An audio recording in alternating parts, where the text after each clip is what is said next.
প্রিয় শিক্ষার্থী, আসসালামু আলাইকুম। আজকে আমরা ঢাকা বোর্ড 2021 সালে রসায়ন দ্বিতীয় পত্র থেকে যে এমসিকিউ গুলো আসছে, যে 25টা এমসিকিউ ছিল, সেই 25টা এমসিকিউ আমরা আজকে সলভ দেখব।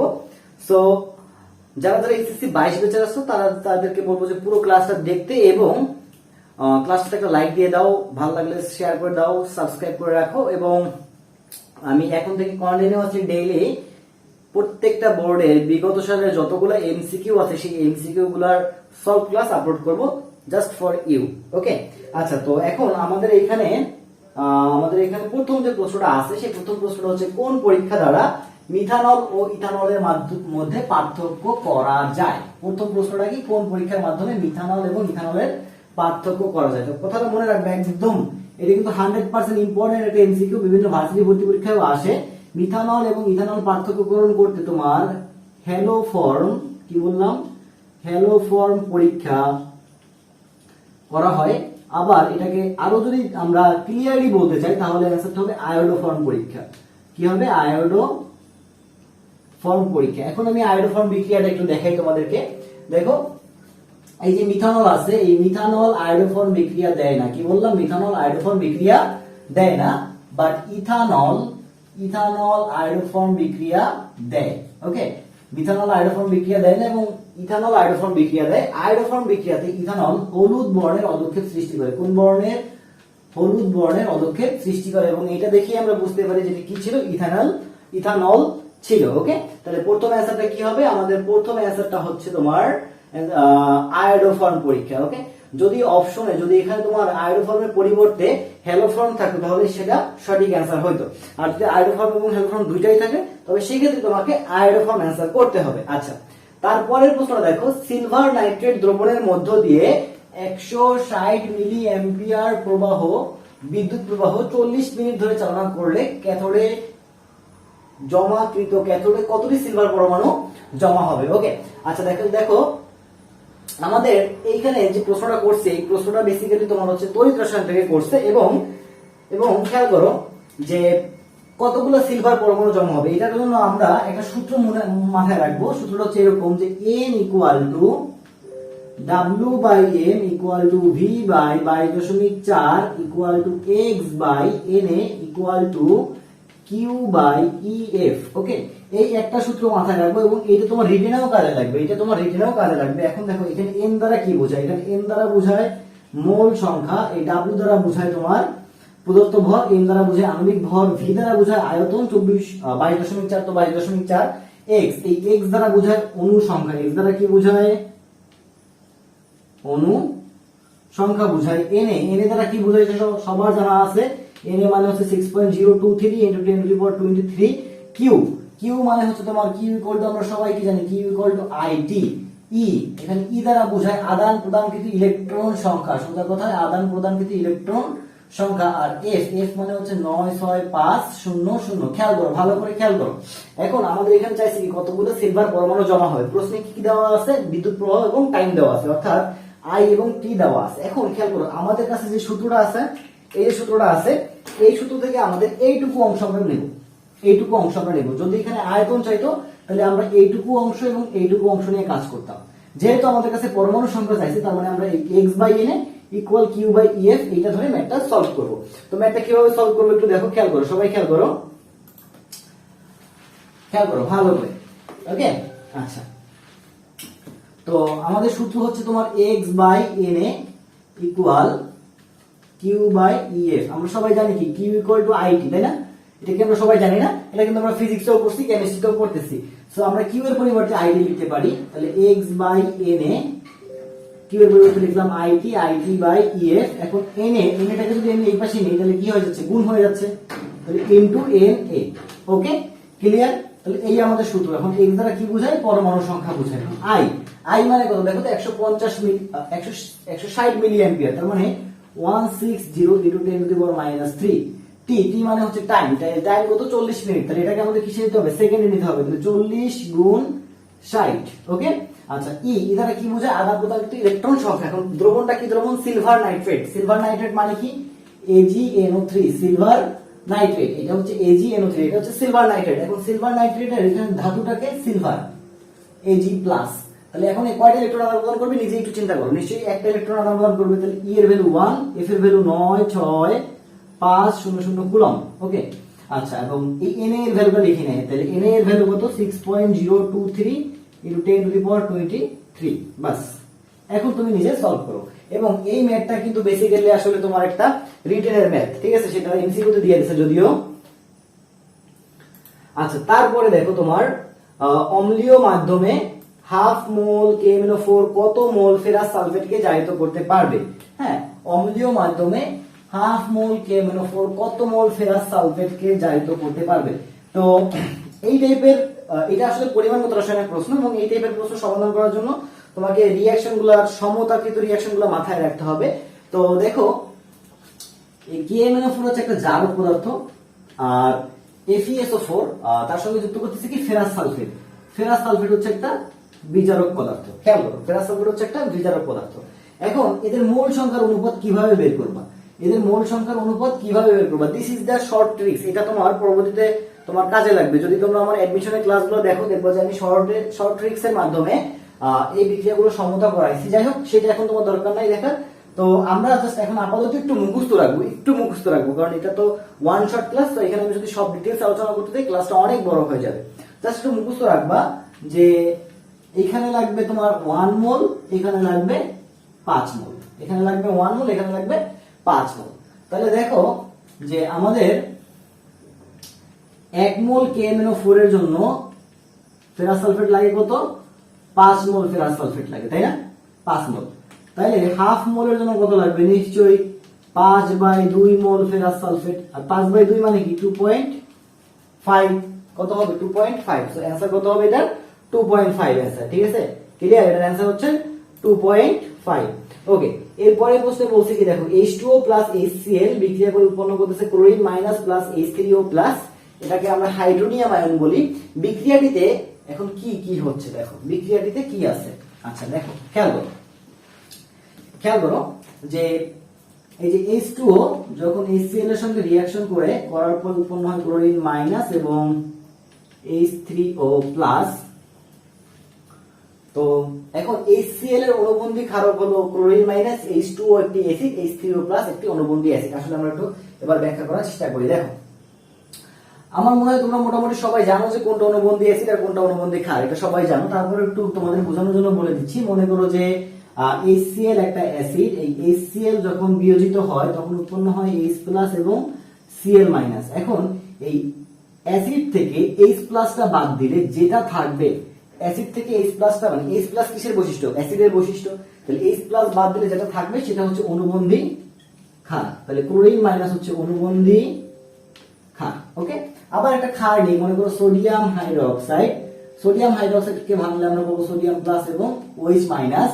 তো OH মাইনাসটার কারণে এটাকে আমরা ক্ষার বলি। তাহলে ক্ষারের ওই মূলকটা বাদ দিলে যেটা থাকবো সেটা হচ্ছে তোমার অনুবন্ধী অ্যাসিড। অনুবন্ধী অ্যাসিড। ওকে, তো HCl তো এখানে অ্যাসিড, তাই না? HClটা কি? অ্যাসিড। তাহলে HCl থেকে আসতেছে কি? Chlorine minus. তো ক্লোরিন মাইনাস কি ছিল? অনুবন্ধী ক্ষার। তাহলে ক্লোরিন মাইনাস হলো একটা অনুবন্ধী ক্ষার। তাহলে HCl এর অনুবন্ধী ক্ষারকে ক্লোরিন মাইনাস, হ্যাঁ কথা সত্য। তারপর H2O একটা অ্যাসিড। এখন খেয়াল করো, যেহেতু এখানে রিঅ্যাকশন হয়েছে, দুইটা অ্যাসিড কি কখনো রিঅ্যাকশন করে?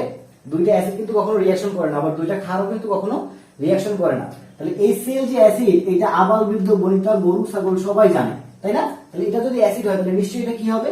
ক্ষার হবে। তাহলে এখানে পানি ক্ষার হিসেবে কাজ করতেছে। সো পানি নট এ অ্যাসিড। ওকে, আচ্ছা, এবার বলছে H3O প্লাস একটি অনুবন্ধী অ্যাসিড। তাহলে দেখো, এই যে পানিটা যদি ক্ষার হিসেবে কাজ করে, তাহলে পানি থেকেই তো তোমার H3O প্লাস আসতেছে, নাকি? পানি থেকেই তো H3O প্লাস আসতেছে। তাহলে এইটা ক্ষার হলে এটা কি হবে? নিশ্চয়ই অনুবন্ধী অ্যাসিড হবে। তাহলে আমাদের 1 নম্বর এবং 3 নম্বর কথা সত্য। ওকে, 1 নম্বর এবং 3 নম্বর কথা সত্য। সো অ্যানসার হবে 1 ও 3। এই যে গ নম্বরটা অ্যানসার হবে। আশা করি তোমরা সবাই বুঝতে পারছো এটুকু। আচ্ছা, এরপরে আমাদের যে কোশ্চেনটা আছে সেটা হচ্ছে তোমার সোডিয়াম হাইড্রোক্সাইড ও আয়োডিনের সাথে বিক্রিয়ায় আয়োডোফর্ম কারা গঠন করে? ওকে, আচ্ছা, খুবই মজার একটা প্রশ্ন। আমি একদম প্রথম যে প্রশ্নটা সলভ করছিলাম সেখান থেকে সাথে এটা রিলেটেড আছে। তো মাথায় রাখবা, আয়োডোফর্ম বিক্রিয়া কারা কারা দেয়? আয়োডোফর্ম রিঅ্যাকশন কারা কারা দিবে? আর আয়োডোফর্ম রিঅ্যাকশন কি কি লাগবে সেটাও বলতেছি। আয়োডোফর্ম বিক্রিয়া দেবে ফার্স্ট অফ অল ইথানল, কারা দেবে? ইথানল দেবে আয়োডোফর্ম বিক্রিয়া, এবং ইথানেল, আর কে দেবে? ইথানেল। তাহলে ইথানল এবং ইথানেল এরা কি করবে? আয়োডোফর্ম বিক্রিয়া দেবে। এখন ইথানলের সংকেত কি? ইথানলের সংকেত হচ্ছে C2H5OH, এটা হচ্ছে ইথানলের সংকেত। আর ইথানলের সংকেত হচ্ছে তোমার C2 বা এটাকে আমরা এভাবে লিখতে পারি CH3CHO। আচ্ছা, ইথানলের পরবর্তী যত অ্যালডিহাইড আছে, মানে তোমার প্রোপানেল, বিউটানেল, মানে ইথানল পরবর্তী যত অ্যালডিহাইড আছে সকল অ্যালডিহাইডও কিন্তু তোমার এই আয়োডোফর্ম বিক্রিয়া দেবে। তাহলে আয়োডোফর্ম বিক্রিয়া দেবে না কারা? এটা যদি আমরা মাথায় রাখি তাহলে জিনিসটা আরো সোজা হয়ে যাবে। মনে রাখবা যে মিথানল এবং মিথানেল এরা আয়োডোফর্ম বিক্রিয়া দেয় না। আচ্ছা, কিটোনও কিন্তু আয়োডোফর্ম বিক্রিয়া দেয় না, কার্বক্সিলিক অ্যাসিড এরাও কিন্তু আয়োডোফর্ম বিক্রিয়া দেয় না। আচ্ছা, তো খেয়াল করো যে আমরা মোটামুটি এইটুকু জানতে পারলাম যে ইথানল, ইথানেল, প্রোপানেল, বিউটানেল এগুলো কি করে? আয়োডোফর্ম বিক্রিয়া দেয়। তাহলে দেখো এখানে আমাদের যে অপশন 1 আছে, এই অপশন 1 হচ্ছে C2H5OH অর্থাৎ ইথানল, তার মানে এটা অ্যানসার হবে। আচ্ছা, তারপরে দেখো অপশন 2 তে যেটা আছে এটা হচ্ছে কিটোন, তাহলে এটা অ্যানসার হবে না। আচ্ছা, তারপরে 3 নম্বরে কি আছে দেখো তো, এটা হচ্ছে প্রোপানেল, তাহলে প্রোপানেলটা কি আমাদের এখানে ছিল? হ্যাঁ ছিল, তার মানে এটা অ্যানসার। তাহলে সঠিক অ্যানসার হচ্ছে 1 ও 3। আশা করি সবাই বুঝতে পারছো, কারো কোনো কনফিউশন নাই ইনশাআল্লাহ। আচ্ছা, এরপরে 6 নম্বর কোশ্চেন হচ্ছে পানির বিশুদ্ধতার মানদণ্ড সম্পর্কে কোনটি সঠিক? অপশন এ, তাপমাত্রা বৃদ্ধিতে ডিও বৃদ্ধি পায়, সিওডি এর মান বিওডি অপেক্ষা বেশি হয়, ডিও হ্রাস পেলে বিওডি হ্রাস পায়, সিওডি বৃদ্ধি পেলে দূষণ হ্রাস পায়। আচ্ছা, এখন কথা হচ্ছে এটা আমি বলবো না, প্লিজ দয়া করে এটা বই থেকে খুঁজে নাও, কারণ সব যদি আমি বলে দিই তাহলে তোমরা কি করবা? এটা বই থেকে খুঁজে নাও তো, কারণ এটা পড়তে গেলে তুমি অনেক কিছু জানতে পারবে।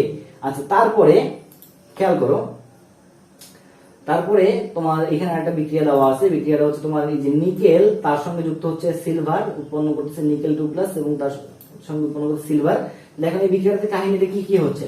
ওকে, এটা আমাদেরকে এখন বুঝতে হবে। এই প্রশ্নটা আসছে তোমার তড়িৎ রসায়ন থেকে, তড়িৎ রসায়ন থেকে আসছে। দেখো এটা একটা কোষ বিক্রিয়া, এটা একটা কি বিক্রিয়া? একটা কোষ বিক্রিয়া। আমরা যে ইলেকট্রোকেমিক্যাল সেল পড়ি সেই ইলেকট্রোকেমিক্যাল সেলের এটা একটা কোষ বিক্রিয়া। তাহলে নিকেল, তার সঙ্গে আমরা যুক্ত করতেছি 2Ag+, উৎপন্ন হচ্ছে কি? Nickel 2+ silver, right? এই যে এই রিঅ্যাকশনটা। তো দেখো এইখানে নিকেলের জারণ মান 0 আর এখানে নিকেলের জারণ মান +2। আমরা সবাই জানি যে জারণ বিক্রিয়ায় জারণ মান বৃদ্ধি পায়। জারণ বিক্রিয়া কি হয়? জারণ মান বৃদ্ধি পায়। আর বিজারণ বিক্রিয়াতে আমরা সবাই জানি যে জারণ মান কি হয়? বিজারণ বিক্রিয়াতে জারণ মান হ্রাস পায়। এটা আমরা সবাই কিন্তু কম বেশি জানি। তো দেখো এই যে নিকেল থেকে নিকেল 2+ যখন হয়েছে তখন নিকেলের জারণ মানটা কি হয়েছে? বৃদ্ধি পাইছে। তার মানে আমরা বলতে পারি যে নিকেল থেকে নিকেল 2+ যখন হয়েছে এটা একটা জারণ বিক্রিয়া। আর জারণ বিক্রিয়ায় যে অংশগ্রহণ করে সেই কি? বিজারক। তাহলে নিকেল এখানে কি হিসাবে কাজ করতেছে? বিজারক হিসাবে কাজ করতেছে। আর বিজারকের কি ঘটে? জারণ ঘটে। বিজারকের কি ঘটে? জারণ ঘটে। এবার দেখো সিলভার 2+ থেকে উৎপন্ন হচ্ছে কি? সিলভার, মানে সিলভার প্লাস থেকে উৎপন্ন হচ্ছে সিলভার। তাহলে এইটা যদি জারণ বিক্রিয়া হয়, এই নিকেলের এই বিক্রিয়াটা যদি জারণ বিক্রিয়া হয় তাহলে মোটামুটি এটা শিওর যেটা হচ্ছে আমাদের বিজারণ বিক্রিয়া, তাই না? এটা আমাদের কি বিক্রিয়া? বিজারণ বিক্রিয়া। ওকে, আচ্ছা, তো বিজারণ বিক্রিয়ায় যে অংশগ্রহণ করে তাকে আমরা কি বলবো? জারক বলবো। সরি, বিজারণ বিক্রিয়ায় যে অংশগ্রহণ করে, হ্যাঁ, তাকে আমরা কি বলবো? জারক বলবো। জারক। তাহলে এখন জারক কি হয়? জারকের কি ঘটে? জারক হচ্ছে বিজারিত হয়। জারক কি হয়? জারক বিজারিত হয়। আর বিজারক কি হয়? বিজারক জারিত হয়। এটা সবাই মাথায় রাখবা। জারক বিজারিত হয়, বিজারক জারিত হয়। তাহলে এখানে বিজারক হচ্ছে নিকেল, তাহলে নিকেলের কি করতেছে? জারণ ঘটতেছে। এখানে নিকেলের কি করতেছে? নিকেল জারিত হচ্ছে। তার মানে প্রথম অপশনটা সঠিক। সিলভারের কি? জারক। তাহলে জারকের কাজ কি? বিজারিত হওয়া। তাহলে সিলভার বিজারিত হবে, কিন্তু এখানে অপশনে আছে কি? সিলভার জারিত হয়। তার মানে 2 নম্বর অপশনটা ভুল। বিক্রিয়াটি একটি রিডক্স বিক্রিয়া। রিডক্স মানে কি? জারণ বিজারণ বিক্রিয়া। তো এটা তো আমরা দেখতেই বুঝতেই পারতেছি যে এটা একটা জারণ বিজারণ বিক্রিয়া। তাহলে 1 এবং 3 সঠিক। ওকে, তাহলে 1 এবং 3 সঠিক। তো আমি যত এরকম তোমার হচ্ছে এরকম টাইপের যত এমসিকিউ দেখছি যে ম্যাক্সিমাম ক্ষেত্রেই 1 ও 3 সঠিক হয় অথবা 1, 2, 3 সঠিক হয়। তোমাদের মতে কি সেটা একটু কমেন্ট করে জানাও। আচ্ছা, তারপরে প্রশ্নটা যে কোন যৌগটা আলোক সমানতা দেখাবে? খুবই ইম্পর্টেন্ট একটা প্রশ্ন এবং এটা আমার খুব পছন্দের একটা প্রশ্ন। আলোক সমানুতা এই টপিকটা আমার খুবই পছন্দের একটা টপিক। আচ্ছা, তো আমরা এটা একটু ব্যাখ্যা করার চেষ্টা করি। দেখো বলছে কি যে নিচের কোন যৌগটা আলোক সমানুতা দেখাবে। আচ্ছা, তো আলোক সমানুতার জন্য বেশ কয়েকটা শর্ত আছে। প্রথম শর্ত হচ্ছে তোমার কাইরাল কার্বন থাকা লাগবে। কি থাকা লাগবে? কাইরাল কার্বন থাকা লাগবে। দ্বিতীয় শর্তটা হচ্ছে তোমার, কথাটা বুঝো, দ্বিতীয় শর্তটা হচ্ছে তোমার দর্পণ প্রতিবিম্ব হতে হবে। দর্পণ প্রতিবিম্ব হতে হবে। তো প্রথম শর্তটাই মেইন, প্রথম শর্তটাই মেইন। তো আমাদের এখন খুঁজতে হবে যে এখানে কোন যৌগতে কাইরাল কার্বন আছে। তো কোন যৌগতে কাইরাল কার্বন আছে আমরা যদি একটু আমাদের অন্তর্চক্ষু দিয়ে খোঁজার চেষ্টা করি, তো আমরা কি করবো, সবসময় মাঝের কার্বনটা নিয়ে চিন্তা করবো। এই যে যতগুলো যৌগ আছে প্রত্যেকটা মাঝের কার্বন নিয়ে চিন্তা করব। তো আমরা যদি এই খ নম্বর প্রশ্নের দিকে একটু তাকাই, দেখো খ নম্বরে তোমার যে কার্বনটা আছে, এই যে এই যৌগটা আছে, দেখো সেই যৌগটা যদি একটু সংকেত দেখি, এইখানে এই যে মাঝের যে কার্বনটা আছে সেটাকে আমি লিখলাম সি, তার সঙ্গে একটা হাইড্রোজেন যুক্ত আছে, দিলাম এই হাইড্রোজেন। আবার একটা কি আছে, CH3 আছে, তাহলে দিলাম একটা CH3। এবার এখানে COOH আছে আর এখানে NH2 আছে, তাহলে COOH NH2।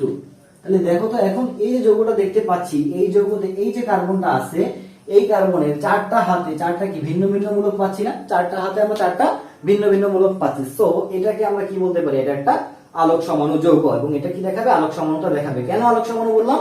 কারণ কার্বনের যদি চারটা ভিন্ন ভিন্ন মূলক থাকে, মানে কাইরাল কার্বন বলা হয়, তখন তাকে কি বলা হয়? কাইরাল কার্বন বলা হয়। সো যেহেতু এই যৌগটাতে মানে বি নম্বর অপশনে যে যৌগটা আছে তাতে একটা কাইরাল কার্বন আছে, সো এটাকে আমরা কি বলতে পারি? একটা আলোক সমাণু বলতে পারি। আচ্ছা, 9 নম্বর প্রশ্ন, খুবই মজাদার চটকদার একটা প্রশ্ন, যে CH3 CH double bond CH2 তার সঙ্গে হাইড্রোজেন ব্রোমাইড যুক্ত করা হচ্ছে, আর কি দেওয়া হচ্ছে এখানে তোমার জৈব পারঅক্সাইড। তাহলে এ হচ্ছে প্রধান এবং বি হচ্ছে গৌণ যৌগ। তাহলে তোমার হচ্ছে গিয়া এ যৌগটা কি হবে?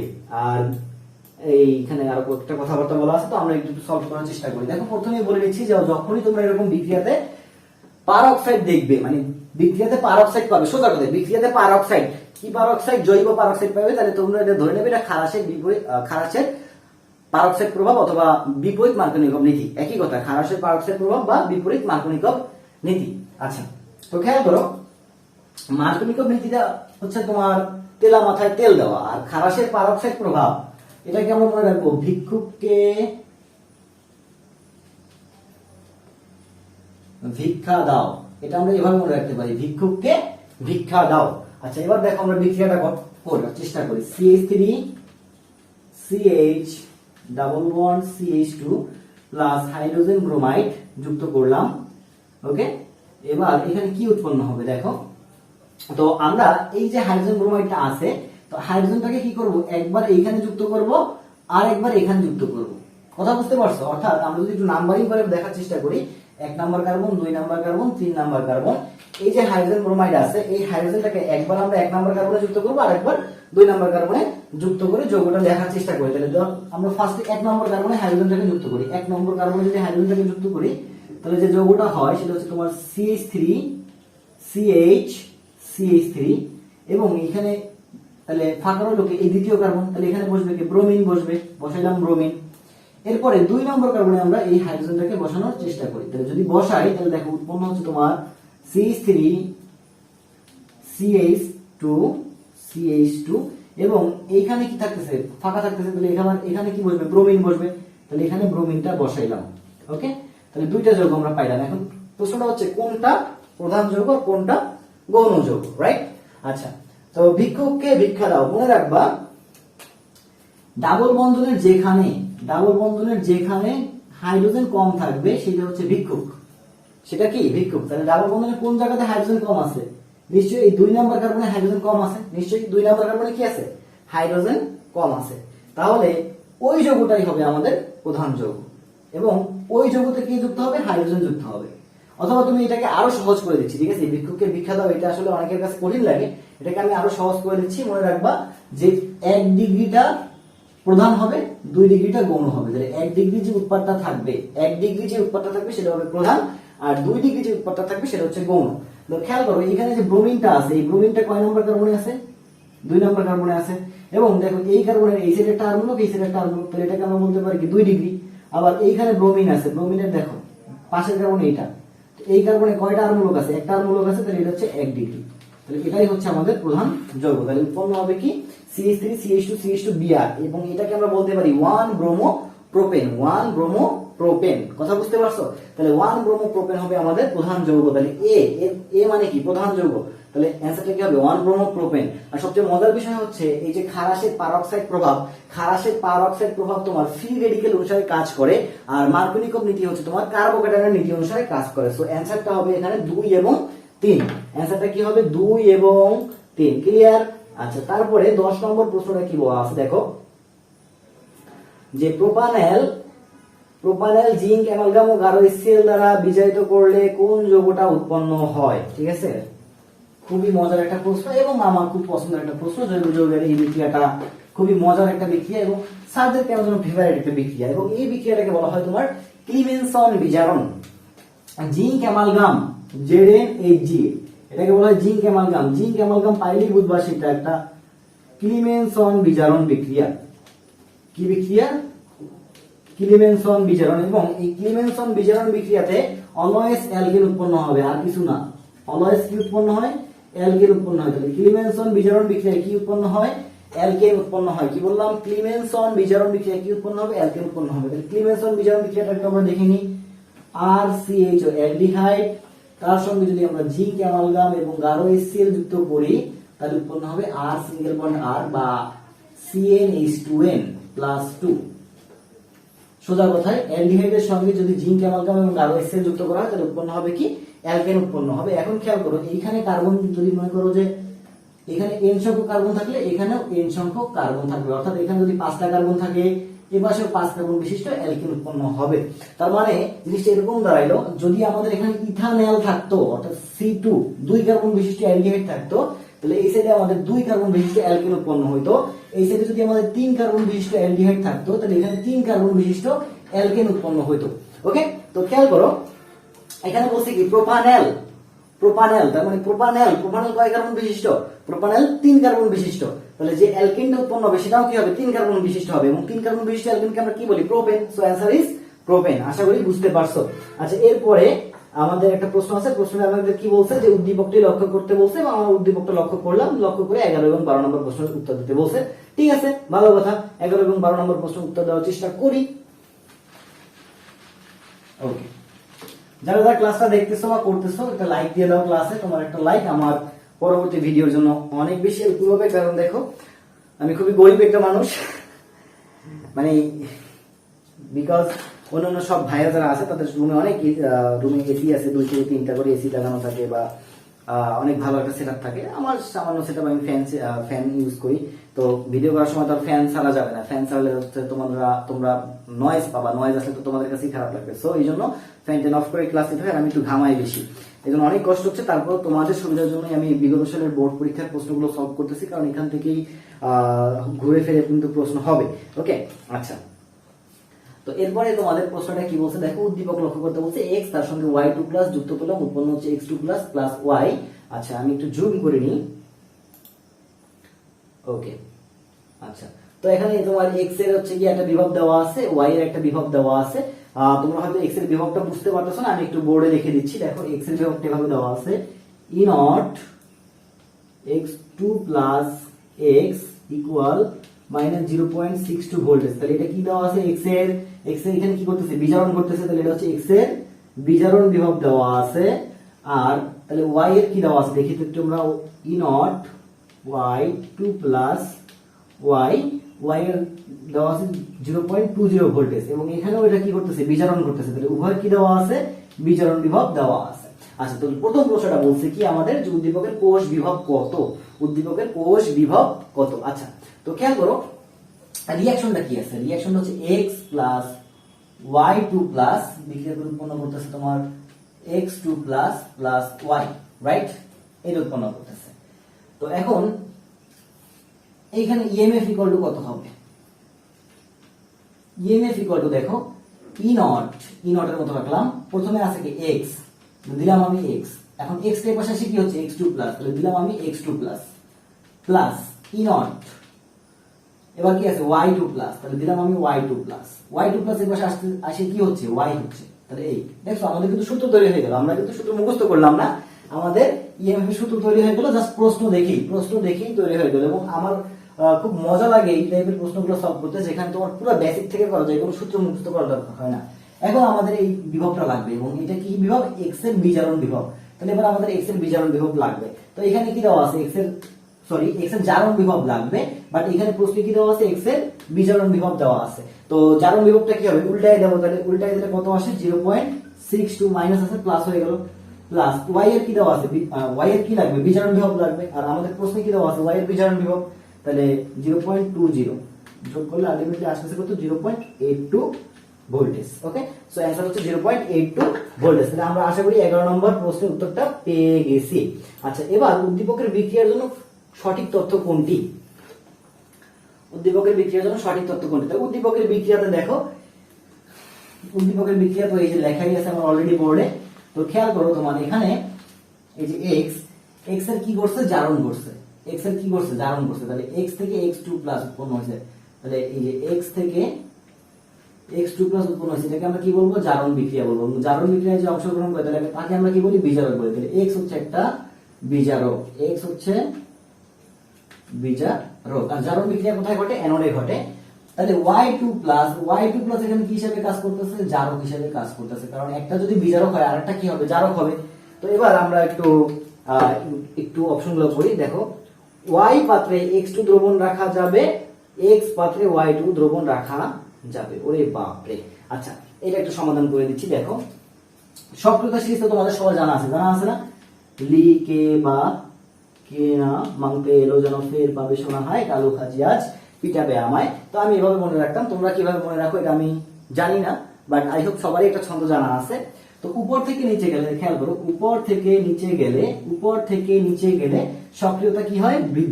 হ্রাস পায়। সক্রিয়তা কি হয়?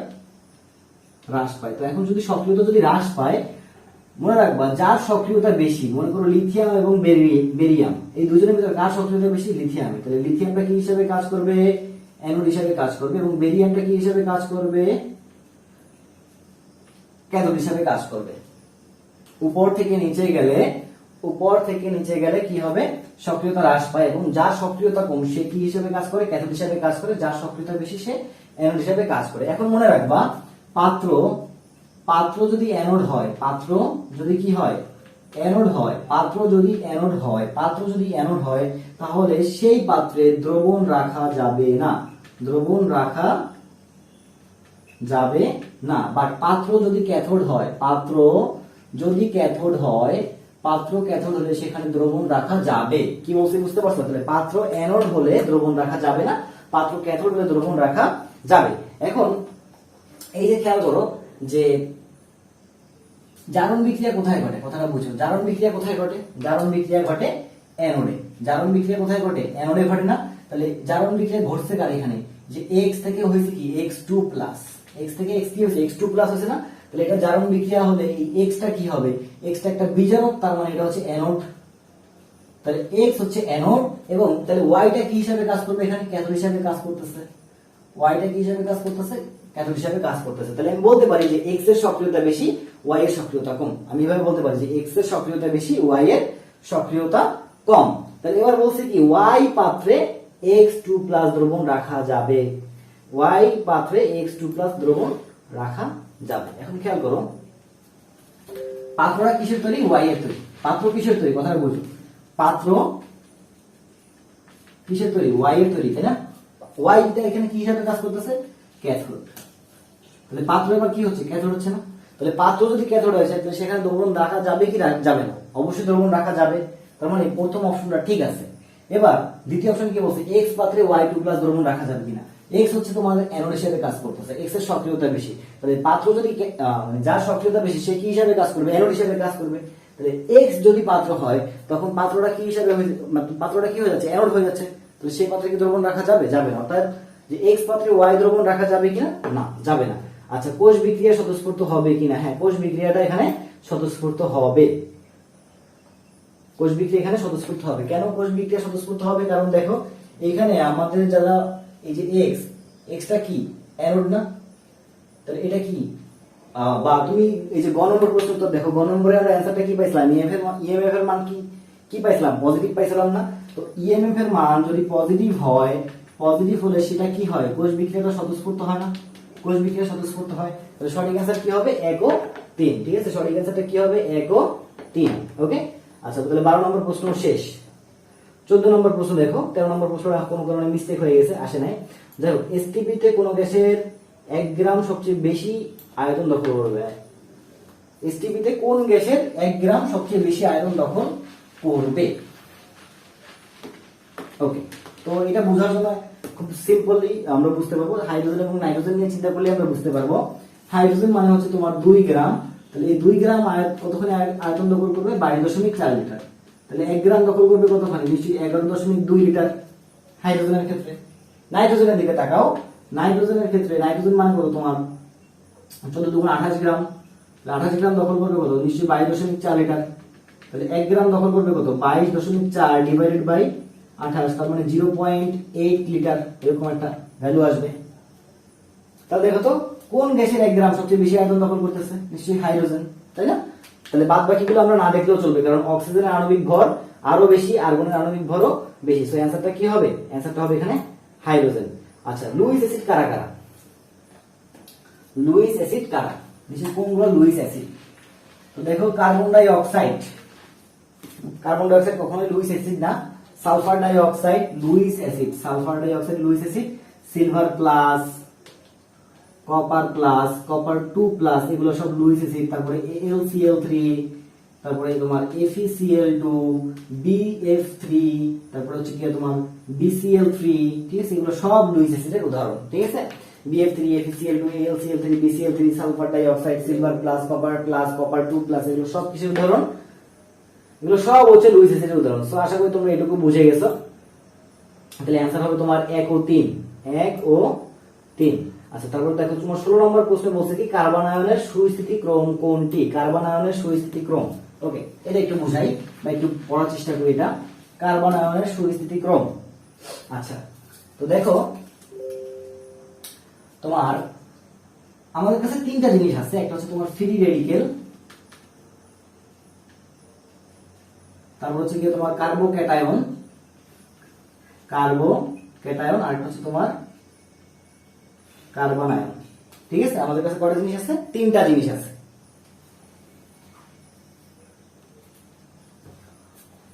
তো আমরা যদি এদের সুস্থিতিক্রমটা একটু জানতে চাই, তাহলে আমাদের একটু মুখস্থ রাখা লাগবে একটা জিনিস।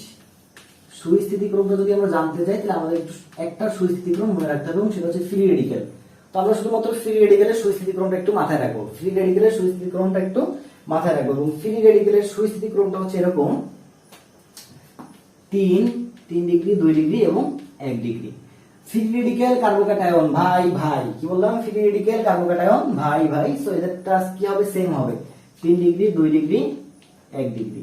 কার্বোক্যাটায়ন কার্বন আয়ন দুজন সম্পূর্ণ কি বিপরীত না, একজন প্লাস একজন মাইনাস। কার্বোক্যাটায়ন কার্বন আয়ন দুজন সম্পূর্ণ কি বিপরীত, একজন প্লাস একজন মাইনাস। সো কি হয়ে যাবে, উল্টো হয়ে যাবে না, 1 ডিগ্রি, 2 ডিগ্রি এবং 3 ডিগ্রি। তাহলে সঠিক অ্যান্সার হবে কি, 1 ডিগ্রি, 2 ডিগ্রি এবং 3 ডিগ্রি। ঠিক আছে, তাহলে সঠিক অ্যান্সার হচ্ছে খ নম্বর হচ্ছে সেখানে সঠিক অ্যান্সার। ক্লিয়ার এটুকু? ওকে, তারপরে প্রশ্ন হচ্ছে তোমার RMGX, তার সঙ্গে তোমার CH3CO যুক্ত হলে AB এই যৌগটা কি হবে? আচ্ছা দেখো, আমরা এটা একটু সলভ করি। হ্যাঁ, আচ্ছা মনে রাখবা, RMGX মানে হচ্ছে গ্রিগনার বিকারক, তাহলে RMGX এর সঙ্গে তোমার যখন HCH যুক্ত হবে এবং পরবর্তীতে এটাকে তুমি যদি পানি দ্বারা আদ্র বিশ্লেষণ করো, তাহলে পাওয়া যায় 1 ডিগ্রি অ্যালকোহল। RMGX এর সঙ্গে তুমি যদি CH3CHO যুক্ত করো H2O উপস্থিতিতে, তাহলে পাওয়া যাবে 2 ডিগ্রি অ্যালকোহল। এবং RMGX এর সঙ্গে তুমি যদি CH3 যুক্ত করো এবং H2O এর উপস্থিতিতে, তাহলে পাবা 3 ডিগ্রি অ্যালকোহল। কথা বুঝতে পারছো? তাহলে কি পাবা, 3 ডিগ্রি অ্যালকোহল পাবা। তো সোজা কথায় তাহলে একদম ফাইনালি মানে এই যে এই যৌগটা আছে না, এই যৌগটা কিন্তু অস্থায়ী মধ্যবর্তী যৌগ। মানে জিনিসটা এরকম, দেখো যে আমরা একটা রিঅ্যাকশন দেখি যে RMGX তার সঙ্গে মনে করো যে আমরা HCH যুক্ত করতেছি, তাহলে ফার্স্ট অফ অল এখানে একটা যে যৌগ পাবো সেটা হচ্ছে অস্থায়ী মধ্যবর্তী যৌগ। এরপর এটাকে যখন আমরা পানি দ্বারা আর্দ্র বিশ্লেষণ করব অম্লীয় মাধ্যমে, তখন আমরা পাবো 1 ডিগ্রি অ্যালকোহল। কথা বুঝতে পারছো? এখন আমাদের এখানে প্রশ্নে কি বলছে, বি যৌগটা চাইছে, তাই না? তাহলে এই RnGX এর সঙ্গে আমরা যে কিটোন যুক্ত করতেছি পানির উপস্থিতিতে, পরবর্তীতে আর্দ্র বিশ্লেষণ করতেছি, তখন ফাইনালি আমরা কি পাচ্ছি, 3 ডিগ্রি অ্যালকোহল। সো অ্যানসারটা কি হবে, 3 ডিগ্রি অ্যালকোহল। এবং এটা কিন্তু অনেক অ্যাডমিশন টেস্টেও আসছে। আচ্ছা, তারপরে তোমার K2MnO4 এর কেন্দ্রীয় পরমাণুর জারণ মান কত? K2MnO4 এর কেন্দ্রীয় পরমাণুর জারণ মান কত? খুবই সিম্পল একটা প্রশ্ন, একদম সোজা, এটা সবাই পারবা। তো আমি তোমাদের উদ্দেশ্যে ছেড়ে দিলাম এটা, এই যে K2MnO4, এটা তোমাদের উদ্দেশ্যে ছেড়ে দিলাম, বুঝছো? তারপরেও যারা পারবা না তাদেরকে একটু দেখাই দিচ্ছি। পটাশিয়ামের জারণ মান হচ্ছে +1, আছে কয়টা, 2টা।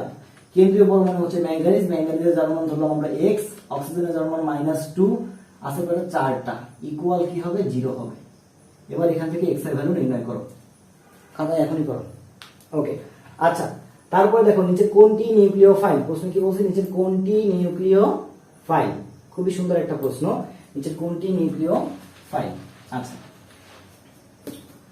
তো নিউক্লিওফাইল কারা হবে? মনে রাখবা যে nucleophile, N for nucleophile, N for negative. জৈব বিক্রিয়াতে যত নেগেটিভ চার্জ পাবা,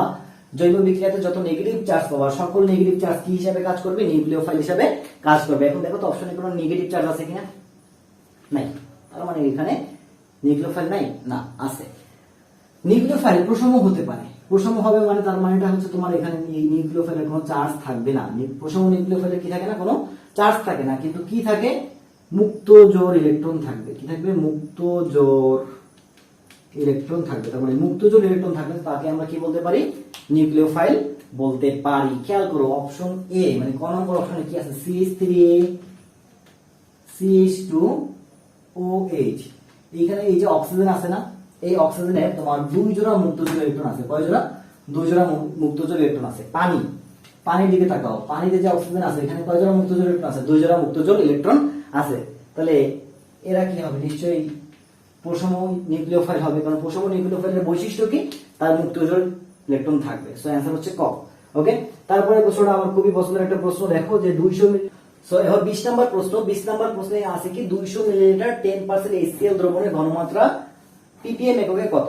তো দেখো এরকম পার্সেন্টেজ থাকলে, পার্সেন্টেজ থেকে ppm এ নেওয়ার জন্য সরাসরি একটা সূত্র মাথায় রাখবা যে ppm equal to 10x 10 to the power 4x, 10 to the power 4x, এবং এখানে x হচ্ছে x পার্সেন্ট। তাহলে দেখো তো এখানে আমাদের পার্সেন্টেজ দেওয়া আছে কত, 10%, তাই না? তাহলে 10 টু দি পাওয়ার 4 ইনটু 10, তার মানে আলটিমেটলি কত, 10 টু দি পাওয়ার 5, বা এটাকে আমরা 1 ইনটু 10 টু দি পাওয়ার 5 ও লিখতে পারি। সো অ্যানসার হচ্ছে 1 into 10 to the power 5। Clear? আচ্ছা, তারপরে যে প্রশ্নটা আছে সেই প্রশ্নটা হচ্ছে তোমার প্রোপাইন, তার সঙ্গে আমরা হাইড্রোজেন যুক্ত করতেছি, তাহলে উৎপন্ন হচ্ছে প্রোপিন, এবং এই এটা আসলে কি? আচ্ছা, তো খেয়াল করো, এবং এই বিক্রিয়াটা হচ্ছে খুব মজার একটা বিক্রিয়া এবং আমার খুব প্রিয় একটা বিক্রিয়া। CnH2n অ্যালকাইন, CnH2n-2 অ্যালকাইন, তার সঙ্গে হাইড্রোজেন যুক্ত করব, হাইড্রোজেন যুক্ত করে আমরা উৎপন্ন করব CnH2n। তো এই ক্ষেত্রে আমাদের দরকার হচ্ছে তোমার প্লারিয়াম যুক্ত বেরিয়াম সালফেট, এবং তাপমাত্রা হচ্ছে তোমার কক্ষ তাপমাত্রা বা রুম টেম্পারেচারে হয় না এই বিক্রিয়াটা, সরি হ্যাঁ, এই বিক্রিয়াটা রুম টেম্পারেচারে হয় 25 ডিগ্রি সেলসিয়াস তাপমাত্রায়। ওকে, আচ্ছা, তাহলে এখানে প্রভাবক হিসেবে লাগবে কি, প্লারিয়াম যুক্ত বেরিয়াম সালফেট, তাহলে Pb প্লাস BaSO4। এখন দেখো তো অপশনে কি আছে, একটা আছে Pb প্লাস BaSO4 আর একটা আছে Pb প্লাস BaSO4। সো একটু অ্যানসার করার সময় ঠান্ডা মাথায় অ্যানসার করতে হবে। সো সঠিক অ্যানসারটা হচ্ছে গ নম্বর। আচ্ছা, তারপরে বলছে কি 22 নম্বর প্রশ্নে, দেখো 22 নম্বর প্রশ্নে বলছে মিথাইল রেড এর বর্ণ পরিবর্তনের pH সীমা কত? তো মিথাইল রেড হচ্ছে তোমার অম্লীয় মাধ্যমে বর্ণ পরিবর্তন করে, আর অম্লীয় মাধ্যম বলতে এখানে আছে কত, 1 থেকে 3। সো সঠিক অ্যানসার হচ্ছে 1 থেকে 3। ক্লিয়ার?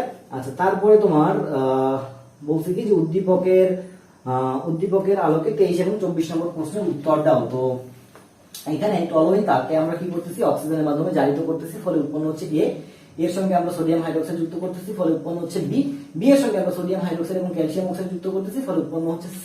আচ্ছা, আগে আমরা রিঅ্যাকশনটা একটু সলভ করি। তাহলে দেখো টলোইন মানে হচ্ছে জিনিসটা দেখতে এরকম, তার সঙ্গে আমরা অক্সিজেন যুক্ত করতেছি, অক্সিজেন যুক্ত করতে বলতেছি এখানে আসলে জায়মান অক্সিজেন, এবং এই জায়মান অক্সিজেন আসে কোথা থেকে? জায়মান অক্সিজেন আসে KMnO4 থেকে, এবং এই KMnO4 থেকে বেসিক্যালি জায়মান অক্সিজেনের উৎস। তাহলে টলুইনকে যদি তুমি জারণ করো, জারণ ঘটে উৎপন্ন হয় বেনজালডিহাইড। কি উৎপন্ন হয়? টলুইনের জারণে কি উৎপন্ন হয়? বেনজালডিহাইড উৎপন্ন হয়। বেনজালডিহাইডের সঙ্গে তুমি যদি সোডিয়াম হাইড্রোক্সাইড যুক্ত করো তাহলে উৎপন্ন হয় বেনজোইক অ্যাসিড। কি উৎপন্ন হয়? বেনজোইক অ্যাসিড উৎপন্ন হয়। এবং এই বেনজোইক অ্যাসিডের সঙ্গে তুমি যদি সোডিয়াম হাইড্রোক্সাইড এবং ক্যালসিয়াম অক্সাইড যুক্ত করো, ক্যালসিয়াম অক্সাইড যুক্ত করলে উৎপন্ন হবে তোমার বেনজিন। কি উৎপন্ন হবে? বেনজিন উৎপন্ন হবে। তাহলে এটা হচ্ছে আমাদের A যৌগ, এটা B যৌগ, এটা হচ্ছে C যৌগ। তাহলে প্রথম এই A যৌগটির জন্য কি কি প্রযোজ্য? এটি একটি বেনজালডিহাইড। হ্যাঁ, A যৌগ একটা বেনজালডিহাইড, সঠিক পাইলাম। তারপরে কি বলছে? এটির প্রতিস্থাপক মেটা নির্দেশক। আচ্ছা, তো দেখো এই A যৌগের যে প্রতিস্থাপক সেটা হচ্ছে কি? CH না? A যৌগের প্রতিস্থাপকটাকে CH, এবং CH তো দেখো তো কার্বন ডাবল বন্ড অক্সিজেন আছে না? হ্যাঁ আছে। তাহলে কার্বন ডাবল বন্ড অক্সিজেন পাইলেই মনে রাখবা সেটা একটা মেটা নির্দেশক। সেটা কি নির্দেশক? মেটা নির্দেশক। ওকে, আচ্ছা, এবার বলছি কি নাইট্রেশন বিক্রিয়ায় C অপেক্ষা কম সক্রিয়। নাইট্রেশন বিক্রিয়ায় C অপেক্ষা কম সক্রিয়। আচ্ছা, হ্যাঁ, কম সক্রিয়। ওকে, তো খেয়াল করো যে C যৌগ, এই C যৌগটা হচ্ছে একটা বেনজিন, আর A যৌগটা হচ্ছে একটা বেনজালডিহাইড। এখন বেনজালডিহাইডের সঙ্গে কি যুক্ত আছে? CHO আছে, এবং CHO টা কি নির্দেশক? মেটা নির্দেশক। তো মেটা নির্দেশক থাকলে আমরা কি জানি? আমরা জানি যে বেনজিন বলয় সক্রিয়তা কি হয়? হ্রাস পায়। তার মানে এখানে সক্রিয়তা কি হয়েছে? হ্রাস পাইছে। কার চেয়ে? এই যৌগের চেয়ে। সো সঠিক অ্যান্সার কি হচ্ছে? যে নাইট্রেশন বিক্রিয়ায় C অপেক্ষা কম সক্রিয়, এই কথাটাও সত্য। সো আলটিমেটলি বলতে পারি যে 1 2 3 তিনটাই সঠিক। সো অ্যান্সারটা হবে কি? 1 2 ও 3। আচ্ছা, C যৌগের বৈশিষ্ট্য কি? দেখো C যৌগটা হচ্ছে আমাদের এখানে বেনজিন। এই C যৌগটা কি? বেনজিন। তাহলে বেনজিন বিশেষ ধরনের অসম্পৃক্ততা দেখায়, এটা সত্য। KMnO4 দ্বারা জারিত হয় না, এটাও সত্য। আর এটা একটা কঠিন পদার্থ, এটাও সত্য। কারণ তোমরা সবাই জানো যে বেনজিন হচ্ছে তোমার একটা ঊর্ধ্বপাতিত পদার্থ, এবং একে তাপ দিলে সে সরাসরি বাষ্পে পরিণত হয়। তো এটাই সঠিক অ্যান্সার। তাহলে 1 2 3 এই তিনটাই সঠিক অ্যান্সার হবে। আচ্ছা, তারপরে বলছি কি দেখো, লিথিয়াম, সোডিয়াম, জিঙ্ক, কপারের প্রমাণ জারণ বিভব দেওয়া আছে। তারপর বলছি কি তড়িৎ বিশ্লেষণের সময় কোন আয়নটি সর্বপ্রথম চার্জ মুক্ত হবে। আচ্ছা, এটার জন্য আমাদের বেশি কিছু জানার দরকার নেই, আমরা জাস্ট একটু সক্রিয়তা সিরিজটা জানলেই হবে। সক্রিয়তা সিরিজ অনুসারে যদি আমরা এগুলোকে সাজাই, লিথিয়াম সবার উপরে, তারপরে সোডিয়াম, তারপরে জিঙ্ক, তারপরে কপার। মাথায় রাখবা যে উপর থেকে নিচে গেলে সক্রিয়তা কি হয়? সক্রিয়তা হ্রাস পায়, কিন্তু চার্জ মুক্ত হওয়ার